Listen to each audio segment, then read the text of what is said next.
સરદાર સરોવર નર્મદા ડેમની સપાટી સ્થિર થઈ છે। ઉપરવાસમાંથી પાણીની આવકમાં ઘટાડો નોંધાયો છે। હાલ નર્મદા ડેમની સપાટી 137.72 મીટર ઉપર પહોંચી ચૂકી છે। નર્મદા ડેમની મહત્તમ સપાટી 138.68 મીટરની છે। નર્મદા ડેમ કે જેની મહત્તમ સપાટી પર પહોંચ્યા માત્ર 96 સેન્ટીમીટર જ હવે બાકી છે।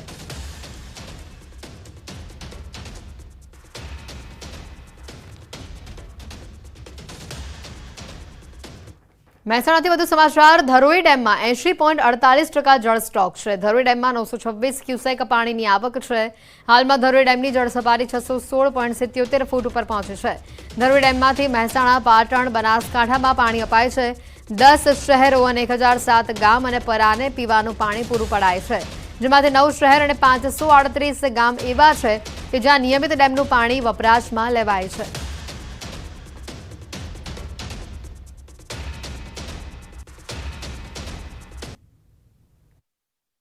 उत्तर गुजरातनी जीवादोरी समान धरोई डेम में हाल में जे पानीनो जत्थो होय छे ते 80% करता वधु भरायो छे। एटले के उत्तर गुजरात माटे सारामां सारा समाचार कही शकाय छे के धरोई डेम में 80% करता वधु पानीनो जत्थो उपलब्ध था। आगामी दिवसोमां जे उत्तर गुजरातना अनेक जे गामो होय छे तेमने पीवानी जे पाणीनी समस्या होय छे जोवा नहीं मळे। धरोई डेमनी वात करीए तो धरोई डेममांथी उत्तर गुजरातना 10 शहेरो अने 1007 जेटला गाम अने परा होय छे तेमने पीवानुं पाणी उपलब्ध करवामां आवे छे। रेग्युलर वात करीए तो 9 शहेरो अने 538 जेटला जे गामो होय छे जे परा होय छे तेमने रेग्युलर आ पानीनो उपयोग पीवा माटे करता होय छे। एटले कही शकाय छे के धरोई डेम में 80% करता वधु पानीनो जत्थो उपलब्ध था। आ तमाम गामो छे, शहेरो होय छे तेमने पीवानुं पूरतुं पाणी मळी रहेशे अने आगामी 1 वर्ष सुधी जे पीवानी पाणीनी समस्या होय छे ते जोवा नहीं मळे। केतन पटेल, न्यूज 18 गुजराती, धरोई, महेसाणा। किसान कांग्रेस चेरमेन पाल आंबलियानो सीएम ने पत्र सामे आव्यो छे। अतिवृष्टि सर्वे सहाय बाबते तेओए पत्र लख्यो छे। 6 जिल्लाओमां લીલો દુષ્કાળ જાહેર કરવાની માંગ કરાઈ છે તો 68 તાલુકામાં લીલો દુષ્કાળ જાહેર કરવાની માંગ કરાઈ છે। કચ્છ, મોરબી, જામનગરમાં લીલો દુષ્કાળ જાહેર કરવાની માંગ કરી છે। દ્વારકા, પોરબંદર, જૂનાગઢમાં લીલો દુષ્કાળ જાહેર કરવાની માંગ કરાઈ છે। ખેડૂતો માટે 10,000 કરોડના પાક નુકસાન પેકેજની માંગ કરાઈ છે। ખેડૂતોનું ચાલુ વર્ષનું પાક ધિરાણ માફ કરવાની માંગ કરાઈ છે।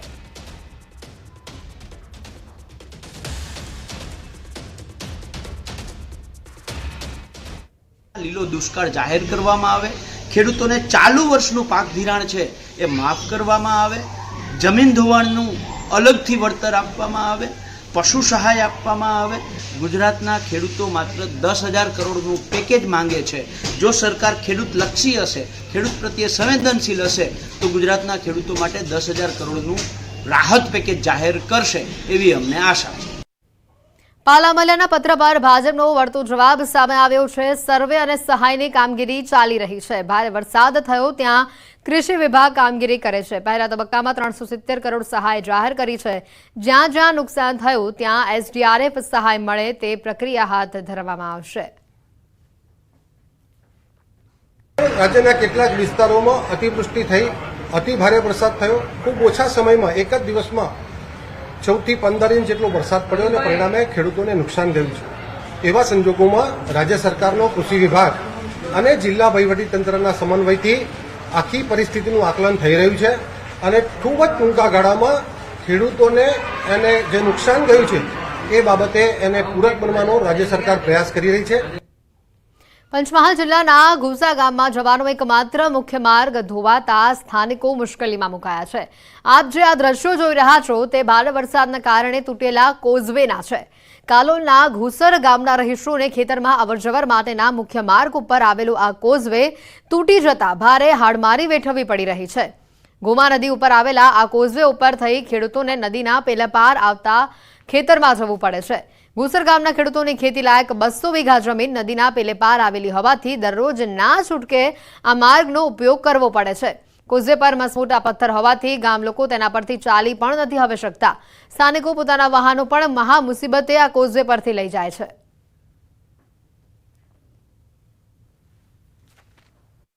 આ નદી છે એ ગોમા નદીના નામે ઓળખાય છે। હવે આ નદીને પેલે પાર અમારા ખેડૂતોની લગભગ 200 વીઘા જમીન આવેલી છે અને એ જમીન ઉપર જ આ બધા ખેડૂતો નિર્ભર છે। ચોમાસા દરમિયાન દર વર્ષે એવું બનતું હોય છે કે આ પુલ ધોવાઈ જાય છે। વચ્ચે હમણાં 2 દિવસ પહેલા ઘાસચારો લેવા નીકળ્યો ત્યારે પુલ ઉપરથી બાઇક લઈને નીકળતો હતો અને આ પથ્થરમાં બાઇકનો સ્લીપ થવાથી હું પડી ગયો અને પગમાં પણ વાગેલું છે. તો અમારે સરકારશ્રીને એક વિનંતી છે કે વહેલી તકે અમારા કોઝવેનું સમારકામ કરે. અને સ્થાનિકો કહી રહ્યા છે કે અહીંયા દર ચોમાસામાં કોઝવેનું ધોવાણ થયા બાદ માટી પુરાણ કરવામાં આવે છે અને જે આ વર્ષે હજી સુધી કરવામાં આવ્યું નથી. આ પથ્થરવાળા માર્ગ ઉપરથી પસાર થતા 3 ખેડૂતો પથ્થરના કારણે પટકાઈને ઈજાગ્રસ્ત થઈ ચૂક્યા છે, જેમાંથી એક ખેડૂતને પગ ફ્રેક્ચર થતા હાલ વડોદરા હોસ્પિટલમાં સારવાર અપાઈ રહી છે. આ સર્જિત સ્થિતિમાંથી કાયમી મુક્તિ મળે તેના માટે યોગ્ય પુલ બનાવવામાં આવે તેવી હાલ હંગામી ધોરણે માંગ ઉઠી છે અને સાથે માટી પુરાણ પણ કરવામાં આવે તેવી પણ હાલ ખેડૂતો માંગ કરી રહ્યા છે.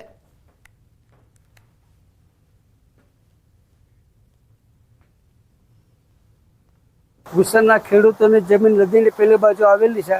આશરે 200 થી 250 વીઘા જમીન છે. દરેક ખેડૂતને ખેતી કરવા માટે મજૂર વર્ગને પેલી સાઈડે જવું પડે છે. છેલ્લા 2-3 વર્ષથી ગોમાળે જે કોઝવે બ્રિજ ધોવાઈ જાય છે.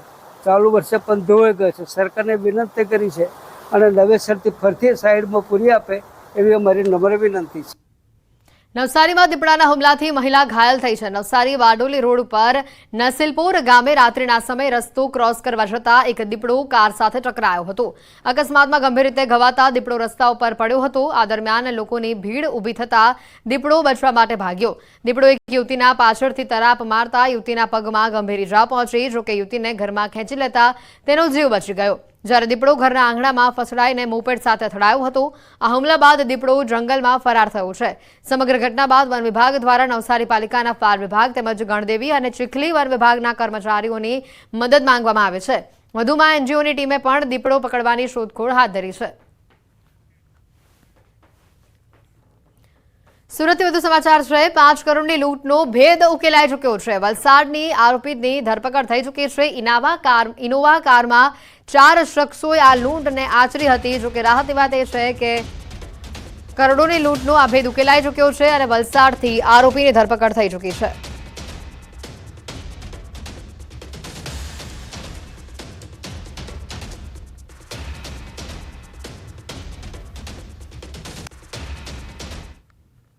એમના ભોગ બનનારને કહેવા મુજબ છેલ્લા 20-22 દિવસથી એમના સંપર્કમાં છે અને 6 મહિનાથી એમને કોઈ બીજા વ્યક્તિ સાથે વાત ચાલતી હતી અને એણે શ્રીકાંતને એ લોકોને કહ્યું અને એમણે પછી આનો ભરત અમારી સાથે ફોનલાઈન પર સંવાદદાતા જોડાઈ ચૂક્યા છે. ભરત, જે રીતની આ ઘટના સામે આવી છે, વલસાડથી આરોપીની ધરપકડ થઈ ચૂકી છે, વધુ અપડેટ શું?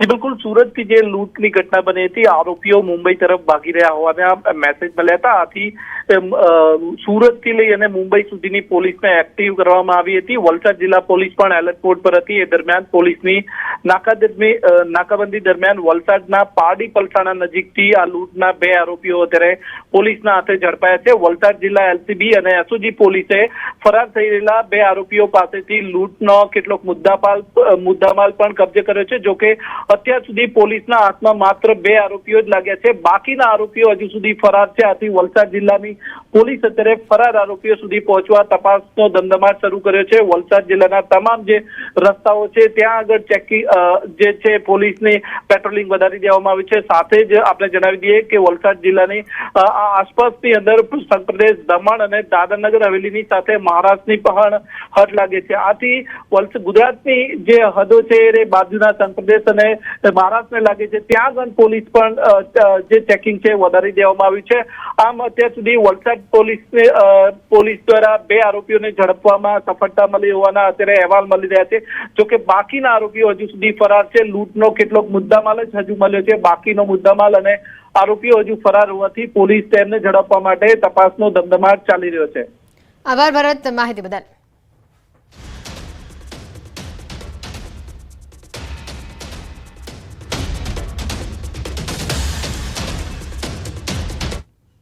દાહોદથી અન્ય સમાચાર આવી રહ્યા છે. 6 વર્ષીય બાળકીના મૃતદેહ મામલે હવે મોટો ખુલાસો અહીંયા સામે આવી રહ્યો છે. બાળકીનું મોઢું દબાવીને તેની હત્યા કરવામાં આવી હોવાનું સામે આવ્યું છે. પેનલ પીએમ રિપોર્ટમાં આ મોટો ખુલાસો સામે આવ્યો. શાળાના કમ્પાઉન્ડમાંથી વિદ્યાર્થીનીનો મૃતદેહ મળી આવ્યો હતો.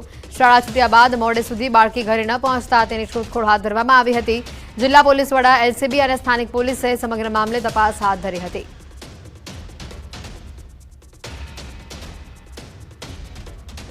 હાલમાં પીએમનો પ્રાથમિક અહેવાલ જે અમને પ્રાપ્ત થયો છે એ મુજબ એમના મૃત્યુનું કારણ એસ્ફેક્સિયા ડ્યુ ટુ સ્મોધરિંગના કારણે મરણ ગયેલ છે. મતલબ એમનો શ્વાસ રૂંધી જવાથી બાળકનું મરણ ગયેલ છે. માટે આ બાબતમાં ખૂનનો ગુનો દાખલ કરી અને આગળની કાર્યવાહી હાથ ધરવા તજવીજ કરેલ છે. આ ઉપરાંત એમના સ્ટમકમાંથી જે સેમ્પલો લેવામાં આવ્યા છે અને હિસ્ટોપેથોલોજી વગેરે માટે ફોરેન્સિકમાં મોકલવામાં આવશે અને જેના આધારે ફાઇનલ કોઝ ઓફ ડેથ. રાજ્ય સરકારના મંત્રી આરોગ્ય કેન્દ્રની પોલ અહીંયા ખોલી નાખી છે. મુકેશ પટેલે ઓલપાડ આરોગ્ય કેન્દ્રની મુલાકાતે પહોંચ્યા. 22 કર્મચારી પૈકી માત્ર 5 કર્મચારી હાજર જોવા મળ્યા. 2018માં ફળવાયેલું સોનોગ્રાફી મશીન હજી પણ પેક હાલતમાં છે. આરોગ્ય કેન્દ્રની બેદરકારીથી મંત્રી અહીંયા ગુસ્સે થયેલા જોવા મળ્યા.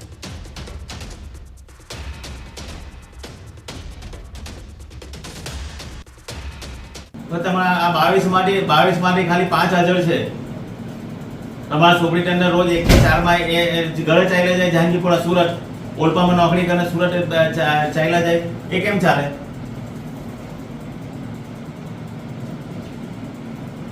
મને ઇન્સ્ટ્રક્શન આપવાને, મને રિપોર્ટ બનાવો, ઇન્સ્ટ્રક્શન મને આપવા, મને રિપોર્ટ મને આજે સાંજે અહીંયા આવો, બધાને રિપોર્ટ બનાવીને આપો. આ તમારો રેડિયોલોજીસ્ટ છે એને અહીંયા એને એમાં મૂક્યો છે, ડેપ્યુટેશન પર છે, બાયોમેટ્રિક કરીને ચાલ્યા જાય, આમ ચાલે? એક પણ એક્સરે ચેકિંગ નથી કર્યો, કેમ ચાલે આ બધું?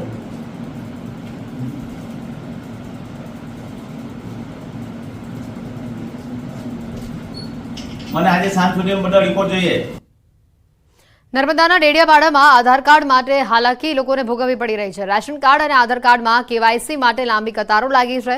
આધાર કાર્ડ કઢાવવા રાત્રે જ લાઈનો લાગતી હોવાનો દાવો કરવામાં આવી રહ્યો છે. કચેરીમાં ધીમી ગતિથી કામ થતું હોવાનો પણ આરોપ છે. આ સાથે સર્વર ધીમું ચાલતું હોવાનું પણ તંત્રનું રટણ યથાવત છે. મહેસાણાથી સમાચાર આવી રહ્યા છે. જિલ્લાના કડીમાં ખેડૂતો તેમજ સ્થાનિકો હાલ પરેશાન બન્યા છે. કડીના રાજપુરના લોકો બોરમાં નીકળી રહેલા લાલ પાણીને લઈને ભારે મુશ્કેલીનો સામનો કરી રહ્યા છે. ઘણા સમયથી બોરમાંથી લાલ પાણી આવી રહ્યું છે અને છેલ્લા 20 દિવસથી પાણીમાં લાલાશ એ વધી ગયેલી જોવા મળી છે. આ ઘટનાને પગલે પોલ્યુશન અધિકારીએ સ્થળ પર પહોંચી પાણીના સેમ્પલ લીધા. ફેક્ટરીઓ ભૂગર્ભમાં વેસ્ટ કેમિકલ ઉતારતા હોવાનો સ્થાનિકોએ આક્ષેપ લગાવ્યો. ફેક્ટરીઓમાં તપાસ કરવા સ્થાનિકો માંગ કરી રહ્યા છે. 100 મહિનાથી સર એટલું ડેન્જર પાણી આવે છે, એનાથી સર કેન્સરના પ્રમાણે વધી રહ્યું છે અને ખેતરમાં જો સર જે શાકભાજી થાય એનાથી બી સર અમને બહુ નુકસાન થાય છે. અમે સેમ્પલ તો સર આ લગભગ 100 થી 12 મહિનામાં 2 થી 3 વખત સેમ્પલ લઈ ગયા, પણ એનું કોઈ અમને સર રિપ્લાય, કોઈ સારું કોઈ જવાબ મળતો નથી સર. અને સર આ પોઈઝન અમે પીએ ને તો આપ માનો તોય ચાલે સર. અમારા બોરમાં પાછલા 2 વર્ષથી લાલ પાણી ચાલુ થયું છે અને 6 મહિનાથી સાહેબ વધારે પાણી ચાલુ થયું છે. અમારા આજુબાજુ કેમિકલની કંપનીઓ સાહેબ 20 થી 25 હશે કંપનીઓ, બધા ડ્રિલિંગ કરીને જમીનમાં પાણી ઉતારે છે અને એ જમીનમાં પાણી ઉતારે છે એટલે અમારે અહીંયા આગળ પાણીની બહુ તકલીફ પડે છે અને કેમિકલ વાળું પાણી આવે છે. ઓછામાં ઓછા લગભગ અમારા રાજપુર ગામમાં 20 બોરમાં પાણી આવતું હશે કેમિકલનું. બોરમાંથી જે કલરવાળું પાણી આવે છે એટલે બોરના સેમ્પલ લઈ એના પેરામીટર ચેક કરી જે તે ઇન્ડસ્ટ્રી લાગતી વળગતીમાં જાણવા મળશે એની પર કડક એક્શન વડી કચેરી ગાંધીનગરથી લેવામાં આવશે. મહેસાણા જિલ્લાના કડીમાં કેમિકલયુક્ત ઘાસચારાથી પશુના મોતનો આક્ષેપ થઈ રહ્યો છે. કડીના રાજપુર ગામે પાશ્વ ઇન્ડસ્ટ્રીયલ પાર્કમાં આવેલી ખાનગી કંપની પર પશુ માલિકે આક્ષેપ લગાવ્યા છે. પશુ માલિકે કહ્યું કે કંપનીનું કેમિકલ ઉડીને ઘાસચારા પર પડ્યું અને આ ઘાસચારો ખાવાથી પશુઓના મોત થયા. આ મામલે પોલ્યુશન વિભાગના અધિકારીઓએ સ્થળ પર પહોંચી કેમિકલવાળી માટીના પોલ્યુશન વિભાગે સેમ્પલ એકઠા કર્યા. પશુ માલિકે કહ્યું કે પીએમ રિપોર્ટમાં પણ કેમિકલયુક્ત ઘાસચારો ખાવાથી મોત થયું હોવાનું સામે આવ્યું છે. આ કંપનીમાંથી જે કેમિકલ ઉડી અને પાઇપ ફાટીને મારી આ ખેતરના ઘાસચારા પર પડ્યું હતું અને આ ઘાસચારો હું કાપીને ઘરે લઈ ગયો હતો અને એના લીધે એના પેટમાં પોઈઝન થઈ ગયું. મેં રિપોર્ટે કરાયા અને એનું પોસ્ટમોર્ટમે કરાયું તો એના રિપોર્ટમાં એ જ આવે છે કે આ કેમિકલના લીધે ઘાસચારો ખાઈ ગઈ છે ભેંસો અને એના લીધે એને પોઈઝન થઈ ગયું છે. ફરિયાદ અન્વયે જો ભેંસો જે મરી ગઈ છે એ કંપનીની પાછળ જે કંઈ જાણવા મળ્યું છે એના સોઇલના સેમ્પલ લીધા છે. ફરિયાદીએ જણાવ્યું કે આ જગ્યા ઉપરથી જે કંઈ ભેંસોને મરી ગઈ છે તો એ જગ્યા ઉપર ને સોઇલમાં શું કન્ટામિનેશન છે કે એ માટે ચેક કરવા માટે સેમ્પલ લીધા છે. વડોદરામાં મનપાના અણઘડ વહીવટથી ઈ રિક્ષાઓ હાલ ધૂળ ખાઈ રહી છે. સત્તાધીશોના વધુ એક અણઘડ વહીવટથી આ લાખો રૂપિયાના ખર્ચે વસાવેલી ઈ રિક્ષાઓ ભંગાર બની ચૂકી છે. ડોર ટુ ડોર કચરાના કલેક્શન માટે ઉપયોગમાં લેવાતી ઈ રિક્ષાની દરકાર ન લેવાઈ. 5 વર્ષ અગાઉ વુડા દ્વારા ભાયલી ગ્રામ પંચાયતને આ ઈ રિક્ષા ફાળવવામાં આવી હતી. તંત્રના 2 વિભાગો વચ્ચે સંકલનના અભાવે પ્રજાના પૈસાનો વેડફાટ કરાયો. આવારા તત્વોએ ઈ રિક્ષાનું ભંગાર વેચી નાખ્યું તો ચાર્જિંગ પોઈન્ટના વાયરો અને કેટલાક બોર્ડ પણ ચોરાઈ ચૂક્યા છે. અધિકારીઓની લાપરવાહીના કારણે ઈ રિક્ષા ધૂળ ખાતી હોવાનો કોંગ્રેસ નેતા ચંદ્રકાંત શ્રીવાસ્તવે આરોપ લગાવ્યો છે. તો બીજી તરફ સ્ટેન્ડિંગ કમિટીના ચેરમેને જણાવ્યું કે ઈ રિક્ષાના કેટલાક પાર્ટ્સ બગડી ગયા છે, જે રિપેરિંગ કર્યા બાદ ઉપયોગમાં લેવામાં આવશે.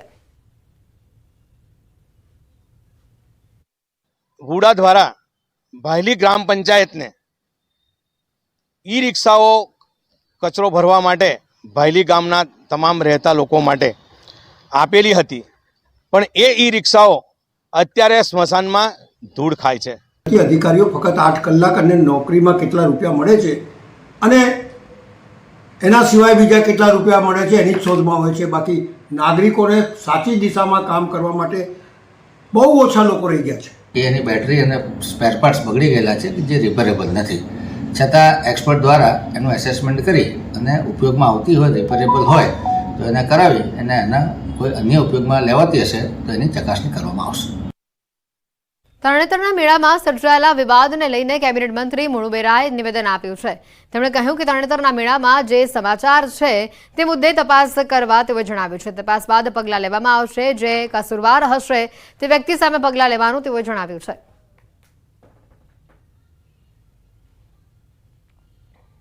કલેક્ટર અજીતભાઈ પ્રાંત અધિકારી છે એને તપાસ કરવા માટેની આદેશ કર્યા છે અને કોઈ મેં કીધું ને કે કોઈ જે મેળાના આયોજક છે ને કોઈ એવું કંઈ કૃત્ય કંઈ કર્યું હોય એવું છે નહીં, એવું મને કલેક્ટરે કીધું છે.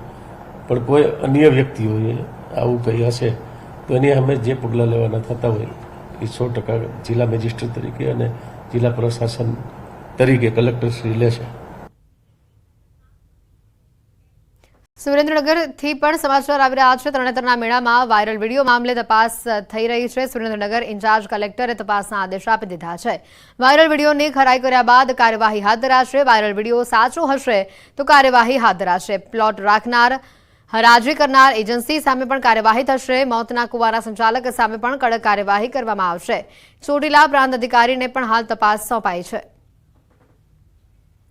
તરણેતરના લોકમેળામાં અભદ્ર ડાન્સનો વિડીયો વાયરલ થયો છે. લોકમેળામાં મોતના કુવાના સ્ટેજ ઉપર યુવતીઓના ઠુમકા સામે આવ્યા. વિડીયો જે છે એ તત્કાલીન સમયે આવા કોઈ કાર્યક્રમો ત્યાં થયેલા હતા કે કેમ, એના માટે એની વિડીયોની અધિકૃતતા અને આ વિડીયો કોઈ મોર્ફ કરેલા છે કે કેમ એની અધિકૃતતા પણ અમે ચકાસી રહ્યા છીએ. તપાસ અમે પ્રાંત અધિકારી શ્રી ચોટીલાને તાત્કાલિક અસરથી સુપ્રત કરી દીધી છે. એની અધિકૃતતાની બાબતે ચકાસણી થઈ જાય અને આવી કોઈ પ્રવૃત્તિ ત્યાં થઈ હશે તો તરણેતરનું મેળાનું જે આયોજન છે એ ગ્રામ પંચાયત કરતી હોય છે અને એના જે ઓક્શન, જે પ્લોટોની હરાજી હોય છે, જે એજન્સીને આપવામાં આવેલી હોય, જે કોઈ પ્લોટમાં આવી પ્રવૃત્તિ થઈ હશે તો એ પ્લોટ ધારક એજન્સી વિરુદ્ધ અમે કડકમાં કડક કાર્યવાહી કરીશું. આણંદથી સમાચાર છે. ભૂતિયા શિક્ષકો પર સૌથી મોટો ખુલાસો સામે આવ્યો છે. નોકરીમાં બેદરકારી દાખવનાર શિક્ષકો સામે કાર્યવાહી હાથ ધરાશે. આણંદના 6 શિક્ષકોને બરતરફ કરાયા છે. એનઓસી લઈને રજા ઉપર ગયેલા શિક્ષકો હજી સુધી પરત નથી ફર્યા. એનઓસીની મુદત પૂર્ણ થયા બાદ પણ તેઓ પરત નથી ફર્યા. ઉમરેઠ, સુચિત્રા, ખંભાત, તારાપુરના 4 શિક્ષકો જિલ્લા પ્રાથમિક શિક્ષણ વિભાગે હાલ કાર્યવાહી કરી છે. આણંદ જિલ્લા પંચાયતે શિક્ષણ વિભાગને જાણ કરી હતી.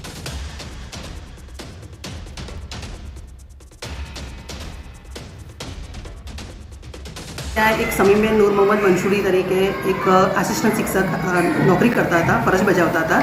19/8/2019ના રોજ તેઓ 3 મહિનાની એનઓસી લઈ અને વિદેશ ગયા હતા. કઈ ગયા? કેનેડા. હા, પછી ત્યારબાદ એમની 3 માસની રજા તો પૂરી થઈ ગઈ, પણ ત્યાર પછી પણ અત્યાર સુધીમાં એ હાજર થયેલ ન હતા.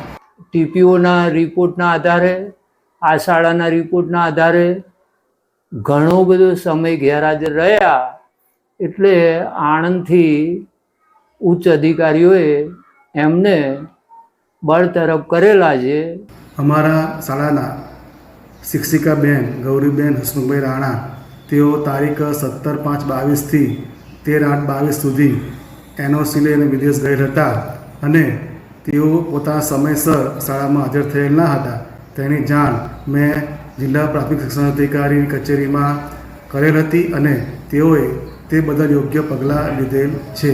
પટેલ હાર્દિક કુમાર વિષ્ણુભાઈ છેલ્લા ઘણા સમયથી વગર રજાએ શાળામાં ગેરહાજર રહેતા હતા. તેની જાણ અમે જિલ્લા પંચાયત શિક્ષણ કચેરી આણંદને કરેલી તો જિલ્લા પંચાયત કચેરી દ્વારા તેમને નોટિસ આપવામાં આવેલી. એમને હાજર થવા માટે ટાઈમ પીરિયડ આપેલો, ટાઈમમાં પણ હાજર થયેલ નથી.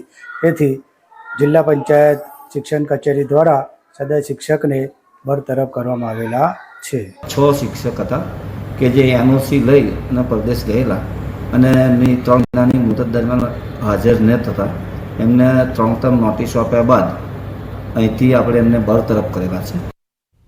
યાત્રાધામ અંબાજી ખાતે અંબાજી મંદિરમાં આજે પ્રક્ષાલન વિધિ યોજવામાં આવી હતી અને આ પ્રક્ષાલન વિધિ દર વર્ષે ભાદરવી પૂનમ પછીની ચોથે કરવામાં આવે છે.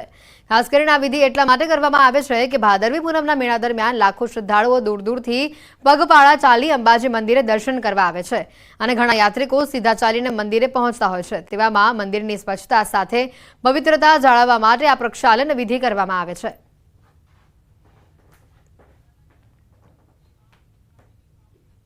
અમે અહીંયા પ્રક્ષાલન વિધિ માટે આવીએ, જે પૂનમ પછી જે અશુદ્ધિ થઈ હોય એને નિવારણ કરવા માટે અહીંયા આવીએ છીએ અને ઘરના આખા સાફ કરીને ધોઈએ છીએ. અમે એના ઘસારા પેટે અમે એક સોનાનો સિક્કો ગીની આપીએ છીએ દર વર્ષે, એ માતાજીને અર્પણ કરીએ છીએ.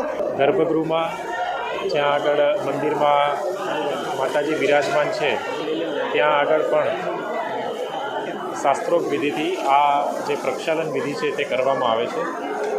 વર્ષોથી અમદાવાદનો જે સોની પરિવાર છે એ આ પ્રક્ષાલન વિધિ કરે છે.